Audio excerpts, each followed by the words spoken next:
Hello guys, so welcome back to the channel. आज हम लोग डिस्कस करेंगे अबाउट इलेक्ट्रिक फ्लक्स। अभी तक हम लोगों ने जितनी भी चीज़ें पढ़ रखी हैं, अब ये नया कंसेप्ट आता है हमारे पास जिसको हम लोग बोल रहे हैं इलेक्ट्रिक फ्लक्स। अब इलेक्ट्रिक फ्लक्स होता क्या है? बेसिकली अगर इसकी डेफिनेशन को मैं इग्नोर भी कर दूं तो ये है बेसिकली है number of electric field line. Number of EFL means electric field line passing normally through a surface. मतलब एक सरफेस है, उससे कोई भी lines, electric field lines normally normally मतलब क्या होता है? Making an angle of 90 degree. मतलब ये सरफेस है, उससे जो फील्ड लाइन जा रही है ऐसे बाहर पे, वो एंगल मार रही है कितने का? 90 डिग्री का। याद रखना, अभी मैं तुम्हें थोड़ी और चीज़ समझाऊंगा इसमें। बट इलेक्ट्रिक फील्ड लाइन और ये जो सरफेस है, पूरी की पूरी सरफेस, मैं इसका एरिया नहीं बोल रहा हूँ, सरफेस, जो सरफेस है ये आपस में बनाएंगी 90 डिग्री का एंगल। तो हम लोग क्या बोलते हैं उसको? Electric flux. जो यहाँ से क्वांटिटी निकलेगी उसको हम इलेक्ट्रिक फ्लक्स बोलेंगे, ठीक है? इलेक्ट्रिक फील्ड नहीं बोलेंगे। तो बेसिकली क्या है, कितने इलेक्ट्रिक फील्ड लाइंस निकल रही हैं नॉर्मली किस एरिया से, उसको हम इलेक्ट्रिक फ्लक्स बोलते हैं। Definition you can read. ऐसा डेफिनेशन में ज़्यादा बिलीव नहीं करता कि डेफिनेशन तुमको ऐसे इट इज़ रटनी पड़ेगी। वही है, मतलब क्रक्स वही है डेफिनेशन का कि the electric surface inside a electric field is represent the total number of electric field lines passing normally to the surface. Electric field line normally pass कर रही है सरफेस से, वो होता है हमारे पास, ठीक है? अच्छा, अब जैसे डायग्राम मैंने दे रखा है तुम्हारे पास, पहले ना गॉस थ्योरम और इलेक्ट्रिक फ्लक्स का प्रूफ भी था, पर अब की बार तुम्हारे पास ये प्रूफ, काट दो इसको, नहीं है प्रूफ। हाँ हाँ, बहुत अच्छी बात है। तो डेरिवेशन तुम्हें कम याद करनी पड़ेगी, है ना? अब देखो, मैंने ये सारी की सारी लाइंस कैसे बनाई हैं इस सरफेस के साथ। और सरफेस कैन बी रेगुलर और इर्रेगुलर। रेगुलर मतलब क्या होता है? जैसे सर्कल हो गया, ट्राइंगल हो गया, रेक्टेंगल हो गया, क्यूब हो गया, स्फेयर हो गया, ये सब रेगुलर सर्फेसेज हैं। इरेगुलर मतलब जैसे मैंने बना रखी है ये सरफेस कैसी है? इरेगुलर सरफेस है। देखो इलेक्ट्रिक फील्ड लाइन कैसे निकल रही है, ये निकल रही है इलेक्ट्रिक फील्ड लाइन, ये ई जो है लिखा हुआ है। अब क्या लेता हूँ मैं एक एरिया वेक्टर लेता हूँ जो ds है। मैं आई विल एक्सप्लेन यू। जो ds है, ds के ऊपर वेक्टर का साइन लगाया है, इसको बोलते हैं एरिया वेक्टर। हम फ्लक्स पे तो बाद में आएंगे, फ्लक्स की डेफिनेशन तुम लोगों को बता दी है मैंने। बाकी we will come to the formula of the flux. ये फॉर्मूले जो है वी विल कम लेटर। पहले हम समझते हैं एरिया वेक्टर क्या होता है। अब एरिया वेक्टर, तुम बोलोगे एरिया वेक्टर क्या होता है भाई? एरिया तो एक स्केलर क्वांटिटी है। अब स्केलर क्वांटिटी को वेक्टर क्यों बोल रहा हूँ मैं? क्या मेरी मती मारी गई है? क्या मैं पागल हो गया हूँ? नहीं। अगर मैं किसी भी स्केलर को वेक्टर बना रहा हूँ ना, वेक्टर बोल रहा हूँ ना, मतलब मैं उसको क्या दे रहा हूँ? डायरेक्शन दे रहा हूँ। देखो, ये मैंने जब मैं 11th वालों को पढ़ाता हूँ तो मैं यही बोलता हूँ लोगों को कि जो वेक्टर तुम्हारे पास है, vector is the building block of physics. Vector physics का बेसिक है, और वो इतना बेसिक है, बहुत ज़्यादा बेसिक है, मतलब उसके बिना फिज़िक्स नहीं हो सकती। तो जो वेक्टर होता है ना, वेक्टर के पास मैग्नीट्यूड भी होता है, प्लस डायरेक्शन भी होती है, प्लस वो वेक्टर के लॉ भी फॉलो करता है। अब एक दफ़ा लॉ को हम हटा भी दें, मैग्नीट्यूड डायरेक्शन होती है ना, और स्केलर के पास क्या होता है? सिर्फ मैग्नीट्यूड, कोई डायरेक्शन नहीं होती। तो अगर मैं स्केलर को डायरेक्शन दे दूँ तो वो क्या बन जाएगा? वेक्टर बन जाएगा, ठीक है? तो एरिया क्या है? स्केलर क्वांटिटी, उसको मैं डायरेक्शन दे दूँगा तो वो क्या बन जाएगी? एक वेक्टर क्वांटिटी। कैसे बन जाएगी? Let's see. ये लिखा है मैंने area vector. Next topic area vector, अच्छे से हो जा। हाँ, एरिया वेक्टर देखो, as we know area is a scalar quantity, वही लिखा है, so we have to change it into vector quantity. कैसे चेंज कर सकते हैं एरिया को, स्केलर को वेक्टर में? बाय गिविंग इट डायरेक्शन देने के बाद हम स्केलर को वेक्टर में चेंज कर सकते हैं। एज सिंपल एज दैट, ठीक है? बहुत ही ज़्यादा सिंपल है। अब कैसे देंगे डायरेक्शन? कुछ भी कर सकते हैं, मतलब कुछ भी, बहुत इजी है। मतलब ये वाला पोर्शन एक एन कैप में ले लेता हूँ डायरेक्शन। यूनिट वेक्टर क्या रिप्रेजेंट करता है? ये एन कैप क्या है हमारे पास? This is a unit vector. और यूनिट वेक्टर क्या बताता है? ये बताता है डायरेक्शन। तो अगर मैं एरिया को बोल दूँ, जैसे मैं इस टैबलेट पे लिख रहा हूँ अभी, तो इस टैबलेट का जो एरिया है, स्क्रीन है, मेरी तरफ फेस कर रखा है इसने, तो अभी मैं बोलूँगा कि ये टैबलेट का जो एरिया है ना, इसकी डायरेक्शन मेरे फेस की तरफ है, ठीक है? तुम लोग जिसमें पढ़ रहे होंगे स्क्रीन में, उस स्क्रीन की डायरेक्शन तुम्हारे फेस की तरफ है। इट मीन्स वो स्क्रीन क्या है, एक एरिया है, और उसकी डायरेक्शन क्या है, तुम्हारे फेस की तरफ है, तो इसको बोलते हैं हम एरिया वेक्टर। ठीक है, तो एरिया वेक्टर कितना होगा, वो होगा यूनिट वेक्टर इंटू जो स्केलर क्वांटिटी है ds, उसके बराबर होगा। तो इसको हम लोगों ने ऐसे लिखना है। ठीक, तो ये बन गया एरिया वेक्टर क्वांटिटी। अब फ्लक्स क्या होता है, फ्लक्स जब पास कर रहा है किसी सरफेस से पास कर रहा है ना, flux surface, normal to surface. Surface का मतलब क्या है मैथमेटिक्स में, एरिया। सरफेस के पास एरिया होगा, तो ये एरिया है, ये पूरा पूरा जो मैं शेड करूँगा अभी गंदा सा, ये देखो ये पूरा एरिया है। अब ये एरिया ना इर्रेगुलर है, चाहे रेगुलर हो चाहे इरेगुलर हो, मुझे उससे कोई लेना देना नहीं, रेगुलर हो चाहे इरेगुलर हो, उससे मुझे कोई लेना देना नहीं है। बट क्योंकि ये इरेगुलर है तो मैं इसके एरिया का फॉर्मूला नहीं लिख सकता, समझ रहे हो। अगर मान लो ये होता है स्फेयर, तो मैं स्फेयर का फॉर्मूला लिख देता कितना, 4πr², है ना, इसका सरफेस एरिया का फॉर्मूला। पर मैं ऐसे लिख सकता हूँ नहीं, क्योंकि ये एक इरेगुलर सरफेस है। अगर ये एक इरेगुलर सरफेस है तो मैं इसके एरिया का फॉर्मूला नहीं लिख सकता। तो मैं क्या यूज़ करूँगा, किसी इरेगुलर सरफेस का एरिया निकालने के लिए मैं क्या यूज़ करता हूँ, I will use integration. Integration एक ऐसी चीज़ है ना हमारे पास जो बहुत ही बढ़िया है और बहुत ही गंदी भी है। गंदी क्योंकि सॉल्व करनी पड़ती है ना, बढ़िया क्यों है क्योंकि बहुत अच्छा टूल है हमारे पास। तो मैंने क्या किया, देखो मैंने बीच में ना एक ब्लैक सी चीज़ रखी हुई है, इस फिगर के बीच में मैंने एक ब्लैक सी चीज़ रखी हुई है हमारे पास। हाँ देखो, ये रहा वो शेडेड पार्ट। ठीक है, ये ds था, ये s नहीं है। ये s क्या है, इसका एरिया है, पूरे इरेगुलर फिगर का एरिया, सरफेस एरिया हो गया। ये ds क्या हो गया हमारे पास, ये छोटा सा पैच ले लिया मैंने। ये ds क्या है, ये छोटा सा पैच है। इस पैच की डायरेक्शन निकाल लो। इसकी डायरेक्शन मान लो मैंने इस तरह रिप्रेजेंट कर रखी है, देखो इस लाइन से रिप्रेजेंट कर रखी है, इसको मैं ओवरलैप कर रहा हूँ अभी, ये लाइन से रिप्रेजेंट कर रखी है। ये ds क्या है, इसका एरिया वेक्टर है, मतलब ये एरिया की डायरेक्शन ये ds है। इलेक्ट्रिक फील्ड कैसे जा रही है, ऐसे जा रही है। इलेक्ट्रिक फील्ड देखो हमेशा सरफेस से नॉर्मल जाएगी, सरफेस से नॉर्मल जाएगी, इसका कोई लेना देना नहीं है एरिया वेक्टर के साथ। ठीक है, ये एरिया वेक्टर के साथ नॉर्मली भी जा सकती है, परपेंडिकुलर नॉर्मली सेम ही चीज़ होती है, पैरेलल भी जा सकती है, एंटी पैरेलल भी जा सकती है, एट एन एंगल भी जा सकती है, जैसे थीटा लिखा हुआ है। तो थीटा क्या हो गया, theta angle between E vector and ds, मतलब इलेक्ट्रिक फील्ड और एरिया वेक्टर के बीच के एंगल को हम बोलते हैं थीटा। ठीक है, तो इन दोनों का जो डॉट प्रोडक्ट होता है वो हमें देता है क्या, फ्लक्स। अब आते हैं मेन डेफिनेशन पे, मेन फॉर्मूले पे। ये रहा phi is equals to integral, line integral. Line integral क्यों बोलते हैं, सिंपल इंटीग्रल तो ऐसा बनता है, ये लाइन इंटीग्रल है, इसका मतलब क्या है, ये लाइन इंटीग्रल क्या बोलता है कि भाई जाओ देख के आओ कि कौन सा शेप है। अगर मैं इंटीग्रेशन कर रहा हूँ, सपोज मैं ऐसे कर रहा हूँ, integration of let's say ds, इसका इंटीग्रेशन वैसे तुम लोग अगर समझदार हो तुम्हें पता होना चाहिए इसका इंटीग्रेशन ऐसे होता है ना, यही करेगा हर कोई समझदार इंसान। बट अगर मैंने यहाँ ये लगा दिया ना, तो पता क्या बोलेगा कि भाई देख के आ पहले कि जिस चीज़ का तू इंटीग्रेशन कर रहा है ना वो चीज़ का शेप क्या है। अगर वो रेगुलर शेप की है तो उसका एरिया लिख दो, अगर वो इरेगुलर शेप की है तो सिंपल इंटीग्रेशन कर दो। जैसे मैं बोलूँगा कि मैं अगर ये ds का इंटीग्रेशन कर रहा हूँ और ये ds एक स्फेयर का पार्ट था, छोटा सा ऐसा ds स्फेयर का पार्ट था, तो जब मैं इस ds को इंटीग्रेट करूँगा तो मुझे पूरे स्फेयर का क्या मिलेगा, सरफेस एरिया। ये इसका आंसर आएगा। ये डिफरेंस होता है एक रेगुलर इंटीग्रेशन में और लाइन इंटीग्रल में। लाइन इंटीग्रल बोलता है देख के आओ तुम्हारे पास फिगर क्या है, अगर फिगर तुम्हारे पास रेगुलर है जिसका एरिया हमको पता होता है, ठीक है, तो हम लोग उसका एरिया लिखेंगे वहाँ पे, अदरवाइज हम सिंपल इंटीग्रेशन करेंगे।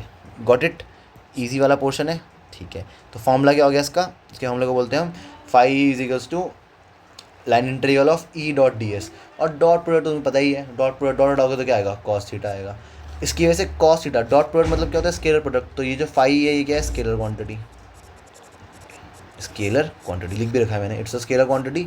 यूनिट क्या होती है उसकी, newton metre square coulomb inverse. ये तुम्हें याद करनी है, बेसिक चीज़ें बताने की जरूरत नहीं पड़नी चाहिए, बच्चे तो रह नहीं गए, बड़े हो चुके हो, तो मज़े मज़े में हम नेक्स्ट चीज़ ही पढ़ लेते हैं। फ्लक्स समझ में आ गया, तो फ्लक्स निकला किसकी वजह से, electric field line passing normally through area. अब बहुत लोगों के दिमाग में चीज़ आएगी कि अगर मैंने नॉर्मली थ्रू एरिया बोला है ना, तो ये जो थीटा है इसकी वैल्यू 9 डिग्री क्यों नहीं लिख लेते हम लोग, नहीं लिख सकते ना। Area normally through a surface है, वो सरफेस एरिया नहीं है वो। ठीक है, एरिया के साथ तो एंगल बनाएगा, एरिया मतलब एरिया वेक्टर के साथ एंगल बनाएगा, बट जो एरिया जो सरफेस होगा उसके साथ वो 90 डिग्री पे रहेगा। देखो बना के 90 डिग्री छोटे छोटे मैंने यहाँ पे, इनके साथ 90 डिग्री पे ही चलेगा हमेशा। बस ये एरिया वेक्टर के साथ जो भी एंगल बनाएगा उस वो लिखना है हम लोगों को। ठीक है, अब आते हैं नेक्स्ट। अब मैंने पढ़ी इलेक्ट्रिक फील्ड लाइन के बारे में, अब मैं आता हूँ गॉस थ्योरम। देखो गॉस भी एक साइंटिस्ट था, उसने भी ना इलेक्ट्रिक फ्लक्स के बारे में ही बताया था। गॉस ने भी इलेक्ट्रिक फ्लक्स के बारे में ही बताया। उसने बोला कि भैया अगर मैं बोल रहा हूँ phi E is equals to E D S cos theta, तो भाई मेरे को सबसे ज़रूरी क्या चीज़ है इसमें फ्लक्स निकालने के लिए? सबसे इंपॉर्टेंट चीज़ क्या है? Electric field. भाई इलेक्ट्रिक फील्ड ही नहीं होगी तो फ्लक्स कहाँ से निकाल लोगे? फ्लक्स क्या खाक निकालोगे? कद्दू निकाल पाओगे फ्लक्स? अगर इलेक्ट्रिक फील्ड ही नहीं होगी तो भाई, अगर इलेक्ट्रिक फील्ड नहीं है तो फ्लक्स भी नहीं है। अब इलेक्ट्रिक फील्ड से ज़रा पीछे की तरफ जाओ। इलेक्ट्रिक फील्ड अपने आप तो प्रकट नहीं होती है ना। कैसे प्रकट होती है? ये होती है चार्ज की वजह से। अब वो चार्ज चाहे पॉजिटिव हो चाहे वो नेगेटिव हो। आया बेटा? लिंक कैसे करते हैं, समझ में आया? ये तुम्हारा लिंकेज होता है, ठीक है। अगर लिंक तुम्हें समझ में आ गया ना, तुम सब चीज़ें कंसेप्ट ऐसे क्लियर हो जाएंगी कि तुम्हें रटने की जरूरत नहीं पड़ेंगी चीज़ें। तो मैंने तुम्हें क्या समझाया भाई? इलेक्ट्रिक फील्ड की वजह से क्या होता है? फ्लक्स। देखो आगे लेके चलते हैं। फ्लक्स को रिवर्स कर दो, किसकी वजह से होगी? इलेक्ट्रिक फील्ड की वजह से। इलेक्ट्रिक फील्ड अपने आप तो प्रोड्यूस नहीं होती, किसकी वजह से प्रोड्यूस होती है? चार्ज की वजह से। हाँ, और चार्ज के पीछे कुछ नहीं होता। चार्ज के पीछे इज़ नथिंग, क्योंकि चार्ज एक फंडामेंटल क्वांटिटी है। चार्ज को कोई प्रोड्यूस नहीं कर सकता। मैंने पढ़ाया था ना प्रॉपर्टीज़ में, charge is a fundamental quantity, it can not be created, it can not be destroyed. Got it? तो यहाँ पे एंड ऑफ डिस्कशन, इतने पे ख़त्म। तो मतलब चार्ज की वजह से इलेक्ट्रिक फील्ड है और इलेक्ट्रिक फील्ड की वजह से इलेक्ट्रिक फ्लक्स है। मतलब मैं ये बोल सकता हूँ कि चार्ज की वजह से फ्लक्स है, बिल्कुल बोल सकता हूँ। अगर समझदार होऊंगा तो बोल दूंगा, और तुम समझदार होगे तुम भी बोल दोगे कि भाई हाँ भाई, चार्ज की वजह से भी इलेक्ट्रिक फ्लक्स होता है। तो गॉस भाई आए, उनने देखा कि भाई चार्ज जो है ना, चार्ज की वजह से भी फ्लक्स हो सकता है। इलेक्ट्रिक फील्ड को हटा दिया बीच में से, तो उन्होंने एक थ्योरम दी जिसको हम लोग गॉस थ्योरम बोलते हैं। एंड तुम भगवान का दुआ करना और CBSE वालों की पूजा करना कि उन्होंने तुम्हारे सिलेबस से गॉस थ्योरम का प्रूफ हटा दिया। उसका प्रूफ बहुत बेकार था, ठीक है। इसमें हमें सॉलिड एंगल, स्ट्रेट इन वगैरह से प्रूफ करना पड़ता था। अच्छा हटा दिया। तुम लोगों के लिए जितना सिलेबस कम हो, तुम्हारे लिए उतना बढ़िया है ना। चलो, अब होता है it states that the total electric flux. अब देखो डेफिनेशन क्या पढ़ूँ बार बार। बेसिकली ये बोल रहा है जो फ्लक्स निकल रहा है ना, वो है Q bye epsilon not times. जो फ्लक्स निकल रहा है this is Q bye epsilon not times. Q मतलब क्या है? चार्ज बाय एप्सिलॉन नॉट, बस बेसिकली। मतलब मैं ये बोल सकता हूँ ना कि जो मैंने वो फ्लक्स निकाला था EDS कॉस थीटा, ये वाला EDS कॉस थीटा, वो Q बाय एप्सिलॉन नॉट के बराबर है। अरे क्यों नहीं बोल सकते? ये तो बोल ही सकते हैं, बिल्कुल सही है भाई। ये भी फ्लक्स है और जो मैंने ऊपर निकाला छोटा मोटा, ये भी फ्लक्स है। जब दोनों ही फ्लक्स हैं तो दोनों बराबर भी तो होंगे। बस वो इलेक्ट्रिक फील्ड की वजह से आ रहा है और ये किसकी वजह से आ रहा है? चार्ज की वजह से आ रहा है। दोनों तरीके से फ्लक्स निकाल सकते हैं। तो गॉस थ्योरम ने मान लिया काम आसान कर दिया। देखो हल छोटा सा फॉर्मूला दे दिया, ना इंटीग्रेशन ना कुछ, सिंपल एक डिवीजन। इसमें भाई ने इंटीग्रेशन भी दे दिया, एंगल भी दे दिया, कॉस भी दे दिया, करते रहो सॉल्व, ठीक है। तो ये हो गया हमारे पास गॉस थ्योरम का इंट्रोडक्शन वगैरह। अब मैं तुम्हें सिखाऊंगा कि हमें कूलम्स लॉ कैसे निकालना है फ्रॉम गॉस थ्योरम। देखो कूलम्स लॉ हमने पढ़ लिया था चैप्टर नंबर 1 में बहुत पहले, पर कूलम्स लॉ तुम खुद दिमाग लगाओ कि इतना बेसिक है ना अपने आप में कि मैं उसको किसी से भी डिराइव कर सकता हूँ। मैं इलेक्ट्रिक फील्ड से उसे डिराइव कर सकता हूँ, मैं इलेक्ट्रिक पोटेंशियल से उसको डिराइव कर सकता हूँ, मैं उसको गॉस थ्योरम से डिराइव कर सकता हूँ, मैं उसे इलेक्ट्रिक फ्लक्स से डिराइव कर सकता हूँ। और गॉस थ्योरम और इलेक्ट्रिक फ्लक्स कोई अलग अलग कंसेप्ट नहीं है, they are both same concept, ठीक है। तो अब मैं ये करता हूँ, मैं इसकी डेरिवेशन करता हूँ। इट इज़, मैं ऐसे नहीं बोलूँगा कि बहुत इंपॉर्टेंट है, पर फिर भी लिख देते हैं, थोड़ा बहुत इंपॉर्टेंट है ये, ठीक है, थोड़ा बहुत हल्का हल्का। अब अगर ये थोड़ा बहुत इंपॉर्टेंट है, इसका मतलब क्या है कि मेरे को इसको डिराइव करना आना चाहिए। अगर डिराइव करना आना चाहिए तो कैसे डिराइव करेंगे इसको हम? देखो सबसे पहले मैं एक सरफेस दे देता हूँ, मैं तुम्हें बताया नहीं, बताऊँगा, सरप्राइज देता हूँ। इसको बोलते हैं गॉसियन सरफेस। गॉसियन सरफेस क्या होती है? एक इमेजिनरी सरफेस होती है, इमेजिनरी सरफेस। अब इसका लिंक किस तरीके से है? इमेजिनरी सरफेस का लिंक किस तरीके से है हमारे पास फ्लक्स का? क्या लेना देना मेरा इमेजिनरी सरफेस से? देखो इलेक्ट्रिक फ्लक्स क्या था? Number of electric field line passing normally through a surface. एक सरफेस से इलेक्ट्रिक फील्ड लाइन नॉर्मली निकल रही है, तो सरफेस तो होना मांगता है ना अपने को। वहाँ पे सरफेस कहाँ से आएगी? चार्ज की सरफेस छोड़ना होती है, चार्ज को जो एनक्लोज करेगी सरफेस, देखो मैंने लिखा है डेफिनेशन में ज़्यादा नहीं जाते हम लोग, ये तुम्हारे नोट्स मेकिंग के लिए है। The Gaussian surface around the charge distribution is a close surface such that electric intensity वगैरह वगैरह वगैरह वगैरह। बट इसमें एक चीज़ इंपॉर्टेंट है कि ये एक इमेजिनरी सरफेस होती है। मतलब अगर मैंने एक चार्ज बनाया है, जैसे मैंने यहाँ चार्ज बनाया प्लस का क्यू, अब मेरे को फ्लक्स निकालना है ना, अगर इस चार्ज की वजह से कितना फ्लक्स प्रोड्यूस हो रहा है, क्योंकि चार्ज इलेक्ट्रिक फील्ड तो प्रोड्यूस करेगा, ऐसे भी ऐसे भी ऐसे भी ऐसे भी ऐसे भी, चारों तरफ क्या करेगा, इलेक्ट्रिक फील्ड लाइन भेजेगा अपनी। अब इलेक्ट्रिक फील्ड लाइन से फ्लक्स निकलता है ना मुझे, तो इलेक्ट्रिक फील्ड लाइन से फ्लक्स निकालने के लिए मुझे क्या चाहिए, इस ई को एक डी एस से मल्टीप्लाई करना पड़ेगा। डी एस कहाँ से आएगा भाई, डी एस इसका तो होगा नहीं। डी एस मतलब क्या होता है, एरिया, एरिया का एक छोटा सा पैच, तो पहले एक एरिया बनाना पड़ेगा। तो जो जिस सरफेस में इस चार्ज को इंक्लोज करूँगा ना मैं, उसको बोलता हूँ मैं गॉसियन सरफेस। तो ये एक पॉइंट चार्ज की जो गॉसियन सरफेस होती है वो होती है स्फेरिकल इन नेचर। ये इमेजिनरी सरफेस है, ये सिर्फ एक एरिया निकालने के लिए। देखो सरफेस का छोटा सा टुकड़ा मैं ले लेता हूँ, ये इसको बोल दूंगा मैं डी एस। मैंने सरफेस का पीस लिया है, याद रखना। तो गॉसियन सरफेस एक इमेजिनरी सरफेस है। इट इज़ इम्पॉर्टेंट क्योंकि ये सरफेस ही हमको जो डी एस है प्रोवाइड करती है, एरिया ही प्रोवाइड करती है हमको, ठीक है। चार्ज मेरा प्रोवाइड नहीं करेगा।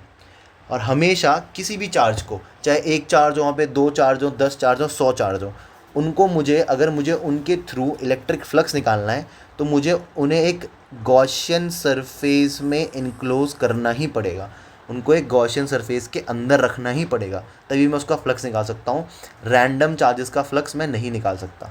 तो बिना गॉसियन सरफेस के देयर इज़ नो फ्लक्स, ठीक है। और फ्लक्स क्या होता है, number of electric field lines, simply, ठीक है। चलो अब आगे बढ़ते हैं हम लोग, इन सबको क्लियर करते हैं। अब फटाफट ये डेरिवेशन छोटी सी कर लेते हैं। बहुत सिंपल डेरिवेशन है, ज़्यादा लंबी तो मैं करवाने का मेरा इरादा भी नहीं है। अब इस फिगर समझ लो, एक चार्ज रखा है बीच में Q1 पॉजिटिव का, एक बिल्कुल उसके गॉसियन सरफेस की एज पे रखा है Q2 चार्ज, ये भी पॉजिटिव का है। आपस में फोर्स कैसी होगी, इनकी रिपल्सिव होगी, बेसिक सी बात है। इलेक्ट्रिक फील्ड लाइन दोनों से बाहर की तरफ जा रही है, देखो ई लिख दिया मैंने। और ये जो सरफेस है इसको बोलते हैं गॉसियन सरफेस। इस गॉसियन सरफेस ने इस Q1 चार्ज को इंक्लोज कर रखा है। तो मतलब मुझे Q1 की वजह से फ्लक्स निकालना है, Q2 को तो बाद में देखूंगा मैं, पर Q1 की वजह से मुझे फ्लक्स निकालना है, ठीक है। अच्छा, अब आता है हमारे पास एक छोटा सा पैच ले लिया, देखो मैंने ग्रेश से कर रखा था, ये पैच ले लिया मैंने, ये एरिया वेक्टर हो गया हमारे पास। एरिया वेक्टर और इलेक्ट्रिक जो फील्ड है उसकी डायरेक्शन क्या है, सेम। तो मैं बोल सकता हूँ डी एस की और एंड ई की डायरेक्शन क्या है, सेम है। अगर दोनों की डायरेक्शन सेम है, इसका मतलब क्या है, दोनों के बीच में एंगल कितना बन रहा होगा, शाबाश 0 डिग्री, इसने बोला 0 डिग्री, वेरी गुड। अब ये फालतू की बकवास लिखी हुई, consider a charge Q enclose by Gaussian surface, electric flux वगैरह वगैरह वगैरह। देखो अब ये चार्ज Q1 को मैंने, एक Q1 लिख लेना यहाँ पे, Q1 को मैंने इनक्लोज कर दिया है गॉसियन सरफेस के साथ। इसका एरिया ds है, इसके जो इलेक्ट्रिक फील्ड प्रोड्यूस हो रही है वो E है।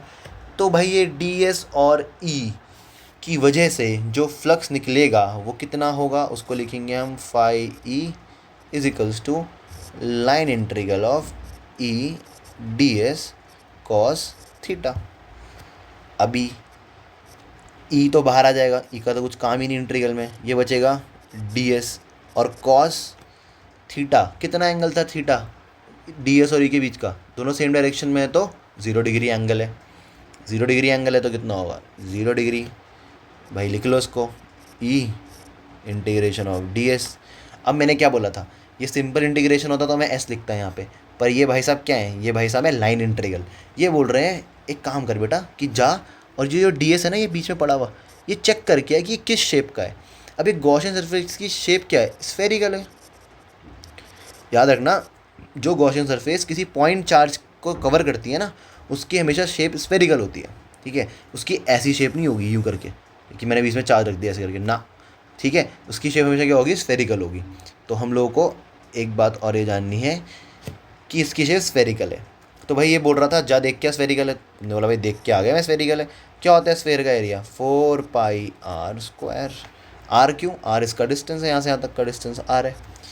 बिल्कुल बोलेगा शाबाश भाई बेटा, वेरी गुड, तुमने फ्लक्स निकाल दिया, कॉन्ग्रेचुलेशन, बधाई हो, मुंह मीठा करो, लिख जा भाई, फ्लक्स निकाल दिया, ठीक है। इसको डाल दो इक्वेशन नंबर 1। बट फिर तुमने दिमाग लगाया कि ये फ्लक्स तो निकल गया, बट कुछ तो मिसिंग है, मुझे तो कूलम्स तो प्रूव करना है ना, मुझे फ्लक्स होना निकालना था।